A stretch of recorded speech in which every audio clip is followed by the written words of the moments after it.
Hello every one. ഇന്ന് ഞാൻ എൻ്റെ കയ്യിലുള്ള ഫിലിപ്സിൻ്റെ സ്ട്രെയിറ്റ്നറിൻ്റെ റിവ്യൂ ആണ് ചെയ്യുന്നത്. ഇത് കുറേ വർഷമായിട്ട് എൻ്റെ കയ്യിലുള്ള ഒരു സ്ട്രെയിറ്റ്നറാണ്. 2019 ഞാൻ ഇത് ആമസോണിൽ നിന്ന് പർച്ചേസ് ചെയ്തത്. കുറേ വർഷമായിട്ട് ഞാനും എൻ്റെ അനിയത്തിയും യൂസ് ചെയ്യുന്ന ഒരു സ്ട്രെയിറ്റ്നറാണ്. അതുകൊണ്ട് തന്നെ ഇത് കുറച്ചൊരു പഴക്കമുണ്ട്. ഈ മോഡൽ ഇപ്പോൾ അവൈലബിൾ അല്ല എന്നാണ് തോന്നുന്നത്.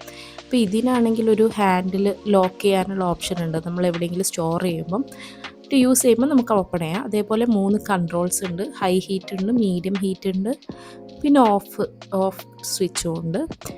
അതേപോലെ ഇതൊരു സെറാമിക് പ്ലേറ്റ് ആണ്, കെറാട്ടിൻ ഇൻഫ്യൂസ്ഡ് സെറാമിക് പ്ലേറ്റ് ആണെന്നാണ് അവർ പറയുന്നത്. അപ്പോൾ ഇതാണ് എൻ്റെ ഹെയർ, ഒരു വേവി ടെക്സ്ചറാണ്.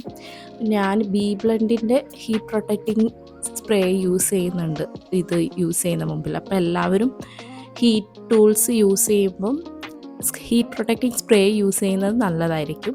അപ്പോൾ ഇതാണ് 3 കൺട്രോള്. ഇത് ഓണായി കിടക്കുമ്പോൾ ആ ഒരു ഗ്രീൻ ലൈറ്റ് കാണിക്കും. അപ്പം ഞാൻ എൻ്റെ മുടി ഒന്ന് ജസ്റ്റ് കോംബ് ചെയ്തിട്ട്, എൻ്റെ അടുത്ത് ബ്രഷ് ഇല്ല, അതുകൊണ്ട് ഞാൻ കോംബ് ചെയ്തിട്ട് ഇങ്ങനെ സ്ട്രോക്ക് ചെയ്യും. അപ്പം ഞാൻ 3-4 തവണ ഒരേ ഹെയർ പാർട്ടീഷൻ സ്ട്രോക്ക് ചെയ്യും. എന്നാൽ മാത്രമേ എനിക്ക് ആ ഒരു സ്ട്രെയിറ്റ് ലുക്ക് കിട്ടുള്ളൂ. അപ്പം ഇതൊരു ടെമ്പററി സ്ട്രെയിറ്റ് ലുക്കിന് പറ്റിയൊരു ടൂളാണ്.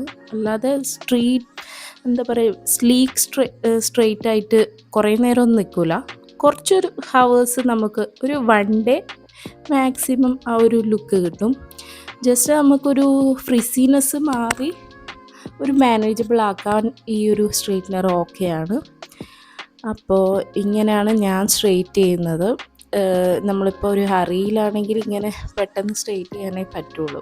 കുറേ പാർട്ടീഷനായിട്ട് എടുത്ത് വെച്ച് സ്ട്രെയിറ്റ് ചെയ്യാൻ കുറച്ച് സമയം എടുക്കുമല്ലോ. ഓൾസോ ഞാനൊരു സ്ട്രെയിറ്റ് ഹെയറാണ് ഞാൻ പ്രിഫർ ചെയ്യുന്നത്. എൻ്റെ ഒരു വേവി കേളി ഹെയർ ആ ഒരു ടെക്സ്ചർ അങ്ങനെയല്ല, ഒരു ഡാമേജഡ് ഫ്രിസി ഹെയറാണ് എൻ്റേത്. അതുകൊണ്ട് തന്നെ എനിക്ക് ഒരു സ്ട്രെയിറ്റ് ലുക്കാണ് ഞാൻ പ്രിഫർ ചെയ്യുന്നത്. നിങ്ങൾക്ക് കാണുമ്പോൾ തന്നെ മനസ്സിലാവും ഇതിൻ്റെ ഒരു ഡിഫറൻസ്. എൻ്റെ ഈ ഒരു റൈറ്റ് സൈഡിലുള്ള ഹെയർ ഒരു വേവി ടെക്സ്ചറും അവിടെ ഞാൻ സ്ട്രെയിറ്റ് ചെയ്ത ഹെയറിൻ്റെ ഡിഫറൻസ് നിങ്ങൾക്ക് മനസ്സിലാവും.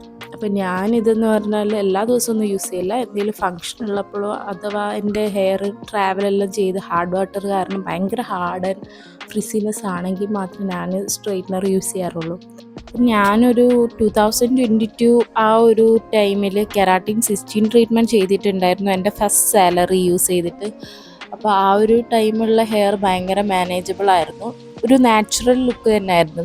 സ്ലീക്ക് സ്ട്രെയിറ്റ് ലുക്കല്ല, സ്മൂത്തനിങ് പോലെ അല്ലായിരുന്നു. അതുകൊണ്ട് തന്നെ ഐ വാസ് കംഫർട്ടബിൾ. എനിക്ക് ഇനിയിപ്പം ഒരു ബൊട്ടോക്സോ അങ്ങനെ എന്തെങ്കിലും ചെയ്യണമെന്ന് പ്ലാൻ ഉണ്ട്. അപ്പോൾ ഈ ഹെയർ എപ്പോഴും ഇങ്ങനെ സ്ട്രെയിറ്റ് ആയിട്ട് ഇരിക്കുമ്പോൾ ഒരു നീറ്റ് ലുക്കായിരിക്കും എൻ്റെ ഒരു കേളി ഡാമേജഡ് ഫ്രിസി ലുക്ക് കമ്പയർ ചെയ്യുമ്പോൾ. അപ്പം ഞാൻ ഈ ഒരു നീറ്റ് ലുക്കാണ് പ്രിഫർ ചെയ്യുന്നത്. അപ്പം നിങ്ങൾക്കും ഇത് ട്രൈ ചെയ്യാവുന്നതാണ്. അഫോർഡബിൾ റേഞ്ചിൽ സ്ട്രെയിറ്റനിങ് മെഷീൻസ് ഉണ്ട്. ഇപ്പോൾ ആണെങ്കിൽ സ്ട്രെയിറ്റനിങ് കോംബോ ഉണ്ടല്ലോ. ഇപ്പോൾ ഏതെങ്കിലും ബ്രാൻഡിൻ്റെ കൊളാബ് കിട്ടുകയാണെങ്കിൽ സ്ട്രെയിറ്റനിങ് കോംബോ അതുപോലത്തെ സ്റ്റൈലിംഗ് ടൂളോ യൂസ് ചെയ്യാമെന്ന് ഞാൻ വിചാരിക്കുന്നു. അപ്പോൾ ഇതാണ് എൻ്റെ ഫൈനൽ ലുക്ക്. ഒരു നാച്ചുറൽ ഫിനിഷ് ആണുള്ളത്. സോ നെക്സ്റ്റ് വീഡിയോ കാണാം. ബൈ.